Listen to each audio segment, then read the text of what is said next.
حدثنا عبد الله بن محمد قال حدثنا هاشم بن القاسم قال حدثنا شيبان ابو معاوية عن زياد بن علاقة عن المغيرة بن شعبة قال كسفت الشمس على عهد رسول الله صلی اللہ علیہ وسلم کہ آپ صلی اللہ علیہ وسلم کے دور میں جب سورج کو گہن لگا یوم مات ابراہیم فقال الناس کسفت الشمس لموت ابراہیم، لوگ کہنے لگے کہ سورج کو حضرت ابراہیم یعنی حضور کے فرزند مبارک کی وفات کی وجہ سے گہن لگا ہے. فقال رسول اللہ صلی اللہ علیہ وسلم، تو آپ صلی اللہ علیہ وسلم نے فرمایا ان الشمس والقمر لا ينكسفان لموت احد ولا لحیاته، کہ سورج اور چاند کو کسی کی زندگی موت سے کوئی گہن نہیں لگتا. فاذا رأيتم فصلوا وادعوا اللہ، جب تم ایسا دیکھو تو کیا کرو، نماز پڑھ لیا کرو اور اللہ تعالیٰ سے دعا کر لیا کرو. اس سے کیا پتہ چلتا ہے کہ صلاۃ کسوف دراصل اللہ تعالیٰ سے رجوع کا ایک طریقہ ہے. اور یہ بھی یاد رکھیں کہ یہ جو واقعہ تھا یعنی سورج کو گہن لگنے کا، یہ 10 ہجری میں ہوا تھا، ربیع الاول کے مہینے میں، یا کہتے ہیں کہ رمضان کے مہینے میں. باب الصدقۃ فی الکسوف، سورج گہن میں خیرات کرنا.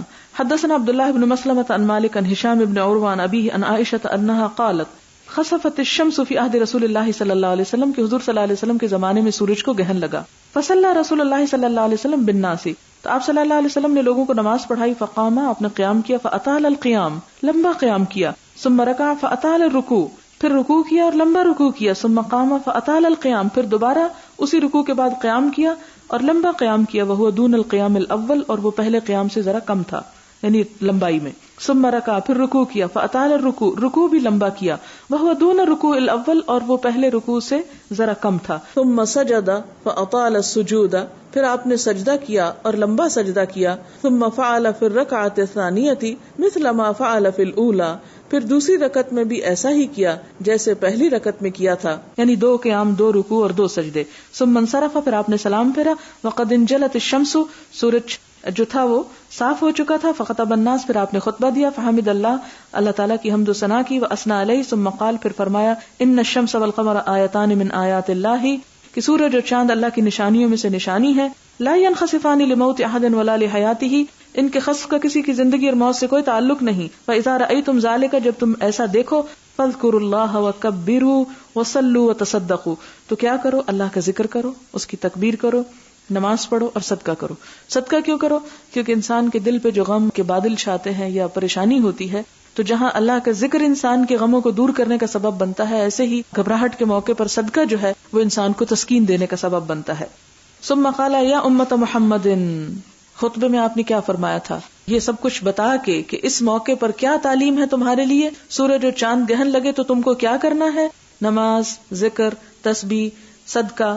اور یہ کرنے کے بعد اور کیا فرمایا، آپ نے فرمایا اے امت محمد واللہ ما من احد اغیر من اللہ ان یزنی عبدہ او تزنی امتہ، کہ اللہ کی قسم کہ اللہ تعالی سے بڑھ کر اس کے بندوں میں سے کوئی غیرت رکھنے والا نہیں. اور غیرت کس کو کہتے ہیں، غصے کے جوش کو کہتے ہیں. یعنی کسی انسان کو جب انسان کوئی ایسا کام کرتے دیکھے جو خلاف عقل، خلاف حرمت اور خلاف دین، خلاف شریعت، خلاف عادت، یعنی کوئی بھی ایسی چیز جو انسان کو ناپسند ہو، اس کا سبب کوئی بھی ہو سکتا ہے، دین، مذہب، اخلاق، رسم و رواج، کوئی بھی چیز، تو اس موقع پر جو انسان غصے میں ری ایکشن کرتا ہے وہ ری ایکشن غیرت کہلاتا ہے ایک طرح سے.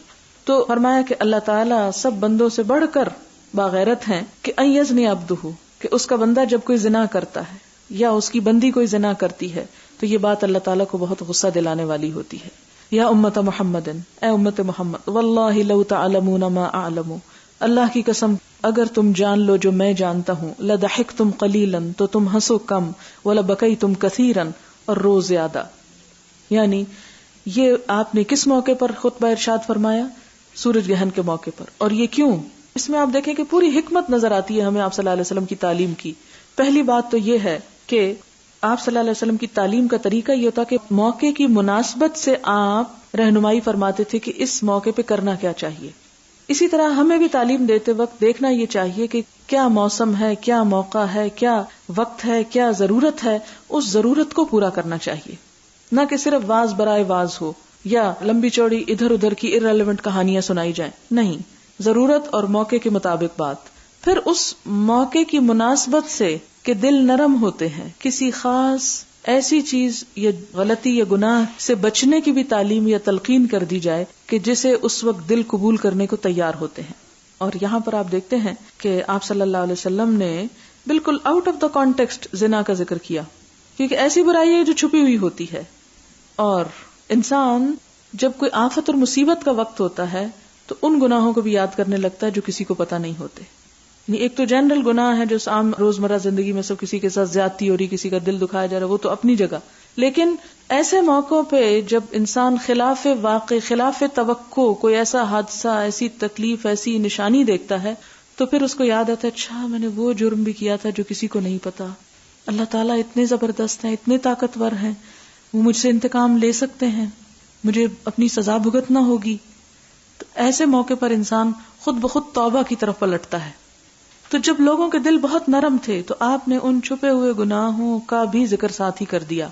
مثال کے طور پر آپ اپنے بچے کو کہہ سکتے ہیں بھی نماز پڑھو، اچھا کرو، یہ کرو، وہ نہ کرو، لیکن آپ کی باتیں اس کے سر کے اوپر سے جاتی رہتی ہیں. ایسے وقت میں نصیحت اور واعظ بڑا کم اثر کرتا ہے. اور آپ دیکھیں کہ بعض اوقات ہم جب کسی سے بات کرتے ہیں اور دوسرا سن نہیں رہتا اور پھر ہم اریٹیٹ ہوتے ہیں، اس کی وجہ یہ ہوتی ہے کہ خرابی ہوتی ہے کمیونیکیشن میں، کہ ہم بعض اوقات خود توجہ نہیں کرتے بات کرتے وقت، یا دوسرا شخص متوجہ نہیں ہوتا. تو کسی ایسے وقت میں ڈائریکشنز نہیں دینی چاہیے کہ جب انسان کا اپنا دھیان کسی اور کام میں ہو. آپ کر کچھ رہے ہیں اور ساتھ بولے جا رہے فلاں نے یہ بھی کر دینا، وہ بھی کر دینا، وہ کون سنے گا، کس کو سمجھ آئے گی. اسی طرح آپ تو متوجہ ہیں لیکن جو آپ کی بات سن رہا ہے وہ کچھ اور کھانے پینے میں مصروف ہے یا کوئی اور کام کر رہا ہے، تو اس وقت بھی بات نہیں کرنی چاہیے کہ دوسرے کو اریٹیشن ہوتی. پھر اسی طرح آپ دیکھیں کہ ایک ایسا وقت بھی آتا ہے کہ آپ کسی کو بات بتاتے ہیں اور وہ پوری طرح سنتا ہے اور پوری طرح جذب کر لیتا ہے اور پوری طرح اس پہ عمل شروع کر دیتا ہے. اور یہ کیفیات ہر وقت نہیں ہوتی انسان کی. ان کیفیات کو بعض اوقات پیدا کرنا پڑتا ہے، بعض اوقات اچانک آ جاتی ہیں اور اس موقع پہ آپ کی چھوٹی سی بات بڑی مؤثر ہو جاتی. بات میں کر رہی تھی کہ بچوں کی نماز مثلاً آپ اور تو کچھ نہیں ان کو آج کل بتاتے، زیادہ سے زیادہ اگر کوئی دین کی بات بتاتی تو صرف نماز کی بات کہہ دیتے ہیں، اور وہ بھی جب بولتے ہیں تو سٹاپ نہیں کرتے چاہے وہ سن رہے ہو یا نہ. اب آپ دیکھیں کہ مثلاً آپ کا بچہ چولہے کے قریب کوئی کام کر رہا تھا، اس کا ہاتھ جل گیا، یا مثال کے طور پہ کوئی چیز کاٹ گئی اس کو یا کچھ، تو یہ ایسا موقع ہوتا ہے کہ جس میں آپ ایک آدھا سینٹنس بھی بول کے اسے احساس دلا سکتے ہیں کہ دیکھو اگر نماز نہیں پڑھو گے تو قیامت میں بھی یہی ہوگا، یا اگر جھوٹ بولو گے تو اس کا نتیجہ یہ ہوگا. آپ دیکھیں کہ اس وقت اس کو جو سمجھ آئے گی قیامت کی، آخرت کی، جھوٹ بولنے کی نقصان کی یا نماز نہ پڑھنے کی بات کی، وہ عام حالات میں نہیں آئے گی. لیکن اس وقت عموماً مائیں کیا کرتی ہیں، ایک بچے کو تکلیف، اوپر سے ڈانٹ ڈپٹ شروع کر دی، اوپر سے سب کو گھبرا دیا، پریشان کر دیا، اور وہ جو کرنا چاہیے وہ نہیں کرتے اور جو نہیں کرنا چاہیے وہ اپنی گھبراہٹ کے ساتھ. اب آپ دیکھیں کہ ایک یہ بھی ہو سکتا تھا کہ سورج گرہن لگا اور لوگ چیمگوئیاں کر رہے ہیں کہ آپ صلی اللہ علیہ وسلم کے بیٹے کی وفات ہوئی ہے اس لیے سورج گرہن لگا، اور آپ ان کو چھوڑ دیتے، اچھا جو مرضی کہتے رہے مجھے کیا. یا یہ کہ وہ گھبرائے ہوئے تھے تو آپ سب لوگ اکٹھے ہوتے، جیسے ہمارے یہاں ہوتا ہے کہ کوئی خدا نہ خواستہ گھبراہٹ، ایمرجنسی کا وقت ہوتا ہے، سب لوگ اکٹھے ہوتے، لیکن یہ نہیں پتہ چلتا اس وقت کرنا کیا. کوئی ذکر نہیں کرتا، کوئی اللہ کو یاد نہیں کرتا، کوئی وہ کام نہیں کرتا جو کرنے کے ہوتے ہیں اس وقت، بلکہ صرف اکٹھا ہو جانا ہی مقصود سمجھ. مثلا کسی کی وفات ہو جاتی تو ہمارے یہاں کیا ہوتا ہے، سب لوگ اکٹھے ہو کے بیٹھ جاتے ہیں، تھوڑی دیر روئیں دھوئیں گے، اس کے بعد دنیا کی باتیں شروع کر دیں گے ادھر ادھر. وہ اتنے نرم دل ہوتے ہیں اس وقت، اگر آپ ان کو کوئی کام کی بات بتا دیں اور کوئی دعا کر لیں تو وہ تسکین کا بھی سبب ہو سکتا ہے اور لوگوں کی تعلیم کا بھی سبب. پھر ایک بات ہمیں یہاں سے یہ بھی پتہ چلتی کہ آپ صلی اللہ علیہ وسلم نے اس وقت صرف نماز نہیں پڑھائی بلکہ اس کے ساتھ ساتھ دعا بھی کی، اور صرف دعا ہی نہیں کی بلکہ اس کے ساتھ تعلیم بھی دی. تو ایسے مواقع میں بھی آپ صلی اللہ علیہ وسلم تعلیم کا عنصر نہیں جانے دیتے تھے. تعلیم آپ کی پرائرٹی نمبر 1 تھی کہ ہر موقع پر آپ عبادت، دعا، ذکر سب کے ساتھ کچھ نہ کچھ حصہ تعلیم کا بھی رکھتے تھے. اور یہی وجہ ہے کہ وہ جاہل قوم جو تھی وہ چند سالوں میں دنیا کی سب سے زیادہ لٹریٹ قوم ہو گئی تھی. اور ہم جہالت میں اس لیے چلے گئے کہ ہماری شادیاں وقت کا ضیاع، ہماری وفات وقت کا ضیاع، ہمارے اور کھانے پینے کے جو طریقے ہیں ان سب میں وقت کو اس بے دردی سے ضائع کرتے ہیں کہ ہمیں احساس نہیں ہوتا، حالانکہ انہی مواقع میں ہم کچھ نہ کچھ سیکھنے سکھانے کا بھی انتظام کر سکتے ہیں. پھر اسی طرح آپ دیکھیں کہ مثال کے طور پر اگر ہم اپنے کھانے کے ٹائم کو کسی دن کیلکولیٹ کریں، ناشتہ کرنے لگے اور جس وقت اینڈ کریں تو اپنا ٹائم نوٹ کر لیں کہ آدھا گھنٹہ مثال کے طور پہ، دوپہر کا کھانا کھانے لگے ٹائم نوٹ کر لیں، رات کا کھانا کھانے لگے ٹائم نوٹ کر لیں، اس درمیان میں آپ جو کچھ کھاتے شاتے رہتے ہیں اس کو بھی ٹائم نوٹ کر لیں. ٹوٹل ایک دن میں کھانے کا ٹائم آپ نوٹ کریں کہ کتنا ٹائم آپ سپینڈ کرتے ہیں، اور اس کے مقابلے میں پھر جب آپ فجر، ظہر، عصر، مغرب، عشاء پڑھیں وہ بھی ٹائم نوٹ کر لیں. تو آپ دیکھیں گے کہ جتنا آپ کھانے میں ٹائم لگاتے ہیں اس سے آدھے ٹائم میں آپ نمازیں پڑھ لیتے ہیں. اس کے باوجود کھانا ہم پہ کبھی بوجھ نہیں ہوا. وہ ہم پہ کبھی گراں نہیں گزرا، لیکن نمازیں ہم پہ بہت گراں گزرتی ہیں. تو اس کی وجہ کیا ہے؟ وہ ہماری سوچ کا فرق ہے.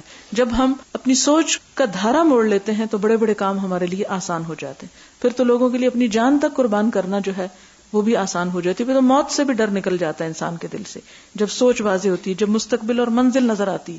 تو ضرورت اس بات کی ہے کہ ہم صرف ریچولز میں نہ پڑے رہیں، ریچولز سے اٹھ کے تعلیم کی طرف بڑھیں، سیکھنے اور سکھانے کی طرف بڑھیں، اور آپ صلی اللہ علیہ وسلم کی سنت کو سامنے رکھیں. تو یہاں پر آپ نے چونکہ سورج گہنا گیا، چھپ گیا سورج، تو اس میں چھپے ہوئے گناہوں کا ذکر آپ نے ساتھ فرما دیا، اور پھر فرمایا کہ کاش تم جانتے جو میں جانتا ہوں. یعنی آگے تمہیں جو حساب کتاب قبر میں بھی جا کے چھپ جاتا ہے انسان، دنیا والوں کی نظر سے اوجھل ہے. وہاں جو کچھ تمہارے ساتھ ہوگا وہ جو میں جانتا ہوں کاش تم جان لیتے تو تمہیں پتا چلتا کہ حال کیا ہوگا. پھر تم ایسے غلط کام کبھی نہ کرتے، پھر چھپ کے بھی لوگوں سے غلط کام نہ کرتے کہ دوسری جگہ جب جا چھپیں گے تو وہاں کیا پیش آئے گا. اور یہی وجہ تھی کہ آپ صلی اللہ علیہ وسلم کی تعلیم صرف تعلیم نہیں، تربیت بھی تھی. ان طریقوں سے آپ امت کی تربیت فرماتے. وَيُزَكِّيهِمْ، یہ ہے تزکیہ کرنے کا طریقہ. یہ ہے کہ سورج گہن لگا، موقع سے فائدہ اٹھایا، نماز پڑھائی، دعا کی، لمبی نماز پڑھائی، کیونکہ عام دنوں میں اگر لمبی نماز پڑھاتے تو لوگ پڑھنے کو تیار نہیں ہوتے تھے. آپ فرماتے نا، پیچھے آپ حدیثوں میں پڑھ چکے ہیں کہ آپ صلی اللہ علیہ وسلم لمبی نماز پڑھانا بھی چاہتے تو بچوں کے رونے کی آواز سن کے کہ عورت کے دل پہ چوٹ لگ رہی ہے آپ نماز مختصر کر دیتے تھے. لیکن اس موقع پہ جب لوگ ڈرے، سہمے، خوف زدہ تھے، آپ نے موقع سے فائدہ اٹھا کے ان کو طویل نماز پڑھائی، کہ بجائے اس کے کہ اگر ہلکی نماز پڑھ کے پھر یہ باتیں شروع کر دیں، کیونکہ کام تو انہوں نے کوئی کرنا نہیں ہوتا. یہی ہے نا کہ جس دن کو ایمرجنسی تو ہم چھٹی کر لیتے ہیں. ہمارے ملک میں تو بہت ہی رواج ہے. مثال کے طور پر آپ دیکھیں کہ قائد اعظم نے زندگی بھر کام کیا اور ان کا فرمان کیا؟ کام کام اور کام، مسلسل کام. اور ہم اس دن کیا کرتے ہیں؟ چھٹی کرتے ہیں. یعنی بالکل الٹ کام کرتے ہیں. آپ صلی اللہ علیہ وسلم جو تھے وہ موقع کی مناسبت سے لوگوں کو ایسی تعلیم دیتے تھے کہ جس سے بہتر چیز سامنے آئے. اب آپ اگر سورج گہنا ہوا ہے، اگر آدھا دن آدھے وقت میں آپ جلدی سے 2 رکعتیں الٹی سیدھی پڑھا کے بیٹھ جاتے اور پھر لوگ نہ کوئی کام کر رہے ہیں، نہ گھر جا رہے ہیں، اور نہ پتہ ہے یہ ہو کیا رہا ہے، اور پریشان ہے اور وقت ضائع کریں، تو اس سے بہتر ہے ذرا نماز بھی لمبی ہو جائے. کتنی لمبی ہو جائے؟ اتنی ہو جائے جب تک سورج واضح ہو جائے، تاکہ اس وقت کا جو خوف ہے اور گھبراہٹ ہے اور وہ اندھیرے کی جو ایک کیفیت ہوتی خاص وہ نکل جائے.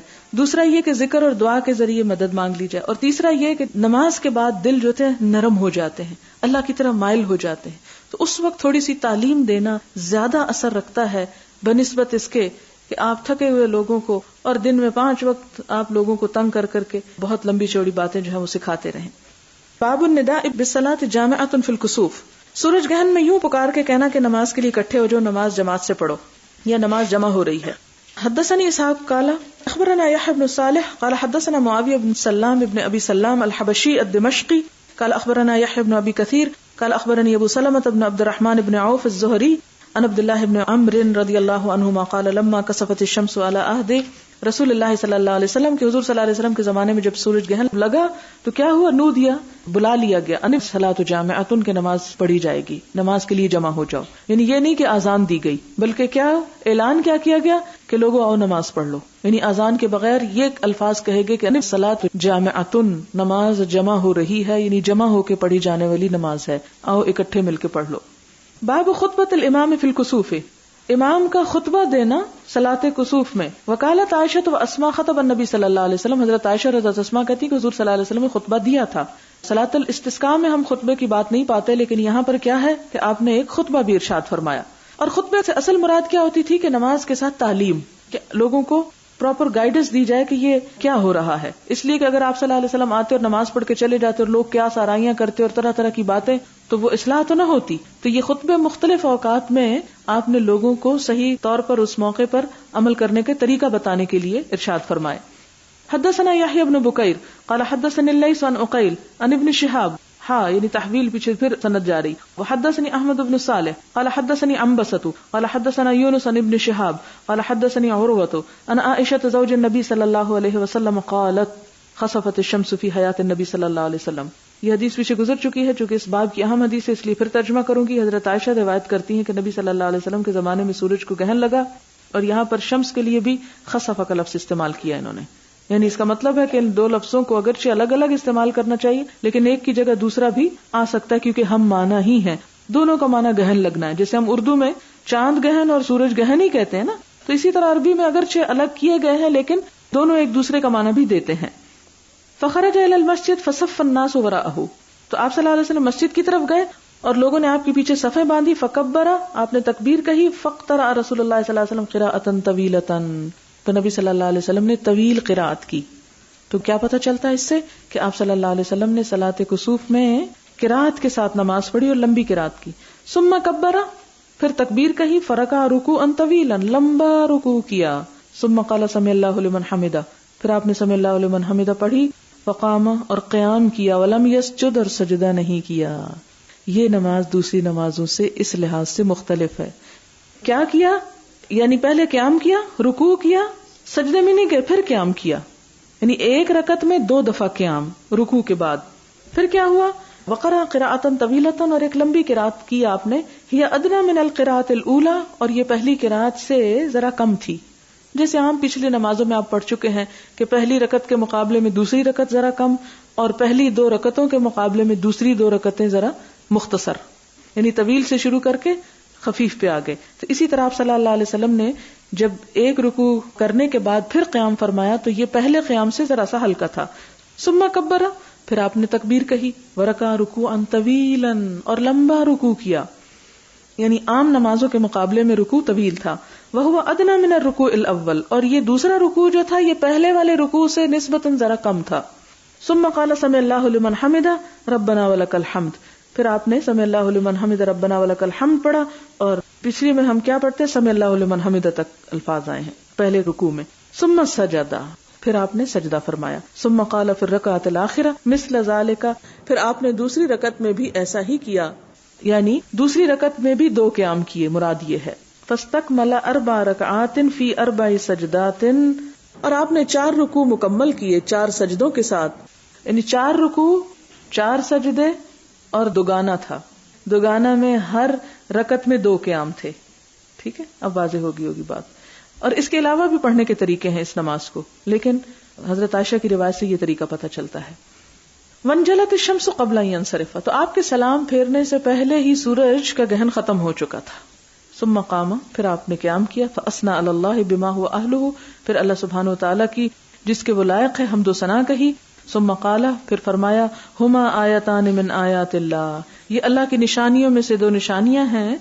لا یخسفان لموت احد، کسی کی موت سے ان کا کوئی تعلق نہیں. ولا لحیاتہ، اور نہ کسی کی زندگی سے. فاذا رأیتموها، اور جب تم ان کو دیکھو. فافزعوا الى الصلاۃ، تو لپکو نماز کی طرف، یعنی جلدی کرو نماز پڑھنے کو.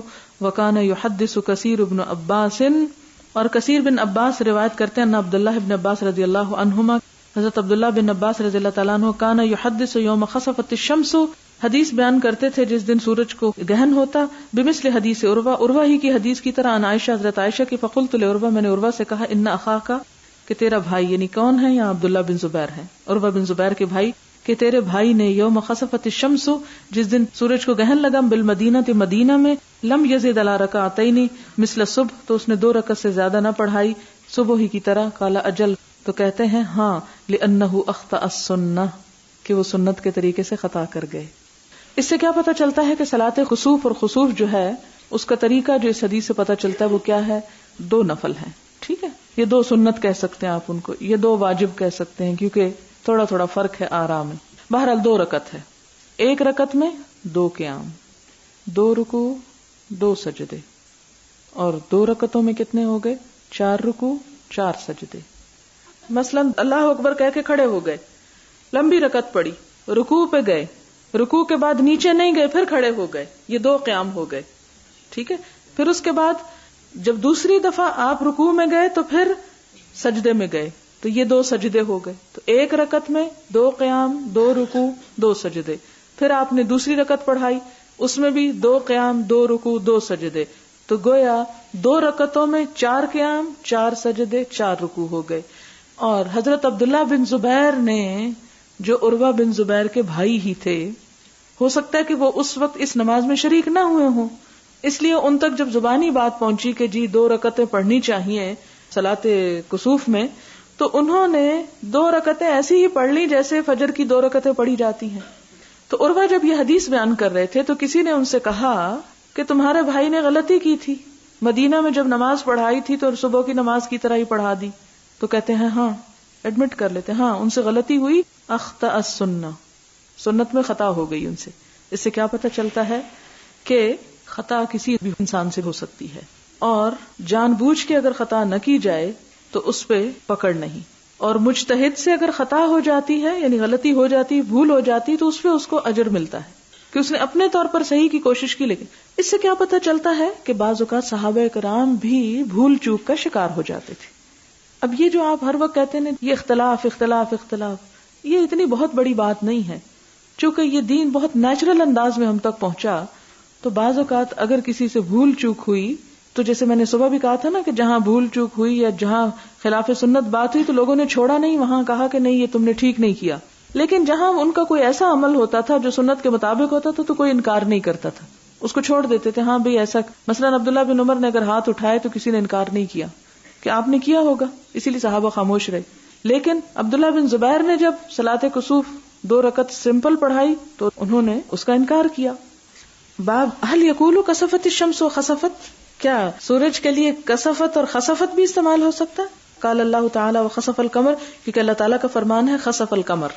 حدثنا سعید بن عفیر قال حدثنا الليث قال حدثني عقيل عن ابن شهاب قال اخبرني عروة بن الزبير ان عائشة زوج النبي صلى الله عليه وسلم اخبرته ان رسول الله صلى الله عليه وسلم صلى يوم خسفت الشمس فقام فكبر فقرأ قراءة طويلة ثم ركع ركوعا طويلا ثم رفع رأسه فقال سمع الله لمن حمده وقام كما هو ثم قرأ قراءة طويلة وهي أدنى من القراءة الأولى ثم ركع ركوعا طويلا وهي أدنى من الركعة الأولى ثم سجد سجودا طويلا ثم فعل في الركعة الآخرة مثل ذلك ثم سلم وقد تجلت الشمس فخطب الناس فقال في كسوف الشمس والقمر إنهما آيتان من آيات الله لا يخسفان لموت أحد ولا لحياته فإذا رأيتموها فافزعوا إلى الصلاة. تو اس سے کیا پتہ چلتا ہے کہ دونوں کے لیے آپ نے خسف کا لفظ استعمال کیا.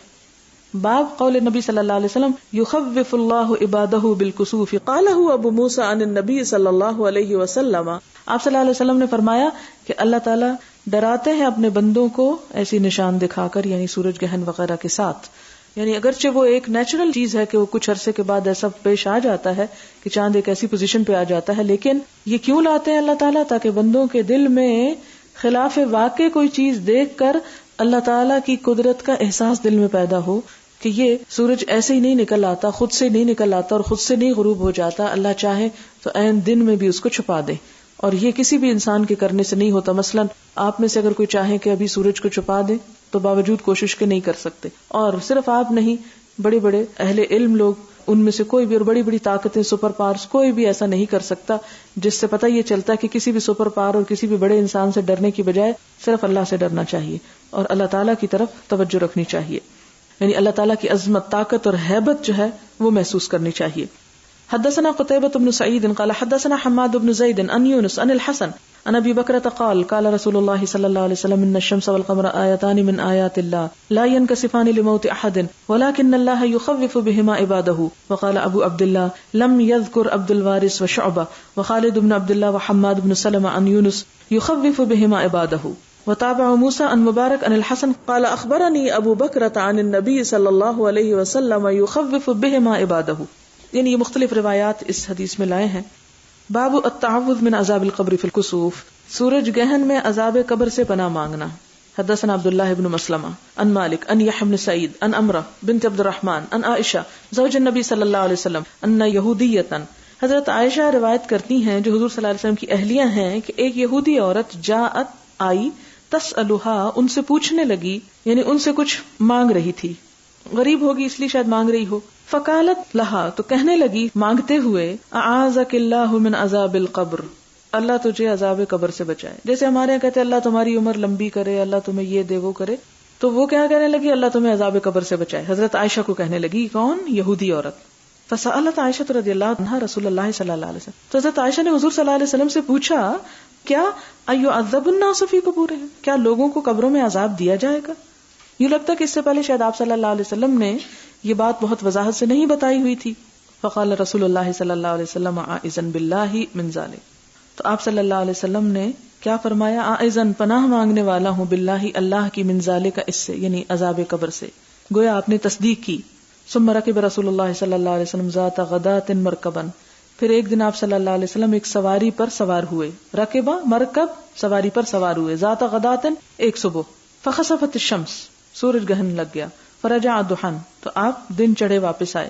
فمر رسول اللہ صلی اللہ علیہ وسلم، تو گزرے آپ صلی اللہ علیہ وسلم بین ظہراني الحجر، یعنی دو حجروں کے درمیان میں سے گزرے، یعنی اپنی ازواج مطہرات کے جو حجرے تھے ان کے درمیان میں سے گزرے. ثم قام يصلي، کھڑے ہو کے نماز پڑھنے لگے. وقام الناس وراءه، اور لوگوں نے آپ کے پیچھے نماز پڑھی. فقام قیاما طویلا، لمبا قیام کیا.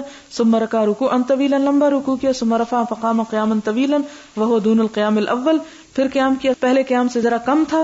ثم رکع رکوعا طویلا وهو دون الركوع الاول. ثم رفع فسجد. ثم رفع فقام قیاما طویلا وهو دون القیام الاول. ثم رکع رکوعا طویلا وهو دون الركوع الاول. ثم رفع فقام قیاما طویلا وهو دون القیام الاول. ثم رکع رکوعا طویلا وهو دون الركوع الاول. ثم قام قیاما طویلا وهو دون القیام الاول. ثم رکع رکوعا طویلا وهو دون الركوع الاول. ثم رفع فسجد وانصرف فقال ما شاء الله ان يقول ثم امرهم. اس سے کیا پتہ چلتا ہے کہ صلاۃ کسوف پڑھا کے آپ نے صحابہ کرام کو کیا حکم دیا؟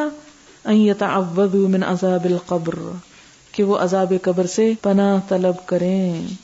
ایک اور جگہ پر آتا ہے کہ حضرت علی رضی اللہ تعالیٰ عنہ کہتے ہیں کہ ہمیں عذاب قبر کے بارے میں شک تھا یہاں تک کہ یہ سورت اتر آئی، الہاکم التکاثر حتی زرتم المقابر کلا سوف تعلمون، یعنی قبر میں ہی تم کو پتہ چل جائے گا. ثم کلا سوف تعلمون، ہرگز نہیں، ان قریب تم کو پتہ چل جائے گا. کلا لو تعلمون علم الیقین لترون الجحیم، حدیث میں بھی آتا نا کہ قبر میں ہی جہنم دکھائی جاتی ہے. ثم لتسألن یومئذ عن النعیم. پھر اس کے بعد یہاں کیا پتہ چلتا ہے کہ آپ صلی اللہ علیہ وسلم نے کسوف کی مناسبت سے عذاب قبر کا ذکر کر دیا. باب طول السجود فی الکسوف، کسوف میں لمبا سجدہ کرنا.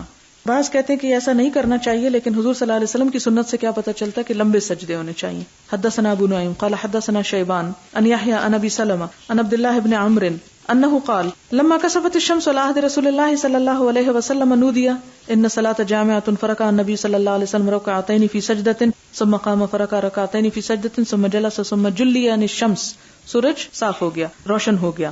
قال وقالت عائشة رضی اللہ عنها ما سجدت سجودا قط كان اطول منها. یہ ہے اہم بات اس حدیث کی کہ حضرت عائشہ کہتی ہیں کہ میں نے کبھی اس سے زیادہ لمبا سجدہ نہیں کیا تھا جتنا اس نماز میں کیا، گویا بہت لمبا سجدہ تھا.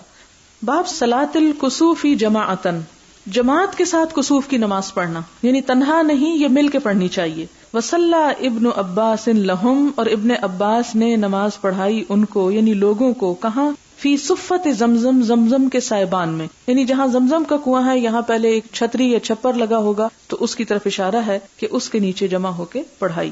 وجمع علی بن عبد اللہ ابن عباس وصلی ابن عمر، اور علی بن عبداللہ بن عباس نے لوگوں کو گہن کی نماز کے لیے جمع کیا اور ابن عمر نے نماز پڑھائی. یعنی ایک اور بات بھی ہمیں پتہ چلتی ہے، اس سے پتہ چلتا ہے کہ صحابہ کرام کے علاوہ باقی لوگ بھی اس نماز کو اکٹھے ہو کے پڑھا کرتے تھے. حدثنا عبد الله بن مسلمة عن مالك عن زید بن اسلم عن عطاء بن يسار عن عبد الله بن عباس قال انخسفت الشمس على عهد رسول الله صلى الله عليه وسلم فصلى رسول الله صلى الله عليه وسلم فقام قياما طويلا. آپ صلی اللہ علیہ وسلم نے لمبا قیام کیا، نحو من قراءۃ سورۃ البقرہ، اتنی دیر قیام کیا جتنی دیر میں سورۃ بقرہ پڑھی جاتی ہے، گویا 2.5 سپارے. ثم رکع رکوعا طویلا ثم رفع فقام قیاما طویلا وهو دون القيام الاول ثم ركع ركوعا طويلا وهو دون الركوع الاول ثم سجد ثم قام قياما طويلا وهو دون القيام الاول ثم ركع ركوعا طويلا وهو دون الركوع الاول ثم رفع فقام قياما طويلا وهو دون القيام الاول ثم ركع ركوعا طويلا وهو دون الركوع الاول ثم سجد ثم انصرف وقد تجلت الشمس فقال صلى الله عليه وسلم ان الشمس والقمر آيتان من آيات الله لا يخسفان لموت احد ولا لحياته فاذا رايتم ذلك فاذكروا الله. قالوا يا رسول الله رأيناك تناولت شيئا في مقامك. یہ حدیث پیچھے گزر چکی ہے کہ نبی صلی اللہ علیہ وسلم نماز پڑھا چکے تو تھوڑا سا ایسے لگے جیسے ہاتھ بڑھا کے کوئی چیز لینے لگے ہوں. صحابہ کہتے ہیں کہ ہم نے آپ کو دیکھا کہ جیسے آپ کچھ لے رہے ہوں. ثم رأيناك كعكعت، پھر ہم نے دیکھا کہ آپ پیچھے کو ہٹ گئے ہیں. قال صلی اللہ علیہ وسلم انی رأیت الجنت فتناولت منها انقودا، کہ میں نے جنت کو دیکھا تو اس میں سے خوشہ لینا چاہا، ولو اصبتہ، اور اگر اس کو میں پا لیتا، لأکلتم منہ، تو مجھ سے کھاتے، ما بقیت الدنیا، جب تک دنیا باقی رہتی. کیوں؟ اس لیے کہ جنت کی چیزیں فنا نہیں ہوگی، وہ ختم نہیں ہو سکتی. وأریت النار، اور مجھے آگ دکھائی گئی. فلم ار منظرا کالیوم قط، تو نہیں دیکھا میں نے کوئی سین کسی دن اتنا شدید، قط افزا، کبھی بھی اتنا شدید. ورأیت اکثر اہلها النساء، اور میں نے اس میں سے اکثریت عورتوں کی دیکھی. قالوا بما یا رسول اللہ، قال بکفرہن.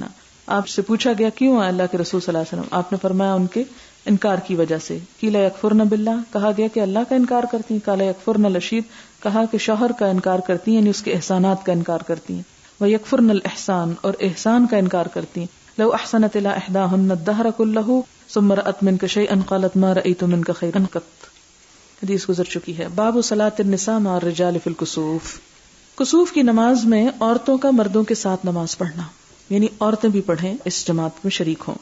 حدثنا عبداللہ بن یوسف قال اخبرنا مالک عن ہشام بن عروة عن امرأته فاطمة بنت المنذر عن اسماء بنت ابی بکر انها قالت اتیت عائشة زوج النبی صلی اللہ علیہ وسلم حين خسفت الشمس فاذا الناس قیام يصلون واذا هي قائمة تصلی. یہ حدیث بھی پیچھے گزر چکی ہے جس میں بتایا جا رہا ہے کہ حضرت عائشہ جو تھیں وہ نماز پڑھ رہی تھیں. فقلت ما للناس، حضرت اسماء کہتی ہیں میں نے کہا لوگوں کو کیا ہو گیا. فاشارت بیدها الى السماء وقالت، تو حضرت عائشہ نے اپنے ہاتھ سے آسمان کی طرف اشارہ کیا اور کہنے لگی سبحان اللہ. فقلت، تو میں نے کہا آیتن، کوئی نشانی ہے.